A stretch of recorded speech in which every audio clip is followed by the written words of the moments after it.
Network News. Matagumpay nang napasakamay ng mga otoridad ang tinuturong sospek sa brutal na pagpatay at paghasa sa isang babaeng grade 9 student sa Valencia City noong buwan ng Enero nitong taon. Ayon sa report mula sa Valencia City Police Station, nahuli ng PNP ang tinuturong sospek na kinilalang si Marlon Abdon Rosaot, 28 taong gulang na residente ng Proxais, Sitio Buko, Barangay Banlag sa naturang lungsod, sa bisa ng warrant of arrest sa kasong rape with homicide na inilabas noong March 24, 2026. Inaresto ang sospek na mga personahe ng Valencia City Police Station kasama ang 103rd Maneuver Company, Regional Mobile Force Battalion o RMFB-10 at ng iba pa, partikular sa Purok 5, Poblacion, Valencia City. Kinukonsiderang top 6 most wanted person sa buong Northern Mindanao ang sospek sa naturang kaso. Sa ngayon, nasa pangangalaga na ng PNP ang sospek. Maaalala na natagpuan na lang na wala ng buhay at pinugutan pa ng ulo ang 15 taong gulang na babaeng grade 9 student sa plantasyon ng tubo sa Sitio Sinait, Barangay Dagat, Ginavao, Valencia City noong 11 ng Enero. Sinasabing ginahasa muna ng sospek ang dalagita sa kapinatay at iniwan sa naturang plantasyon.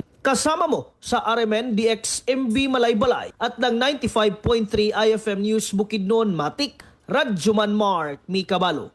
Tatak RMN. RMN Network News.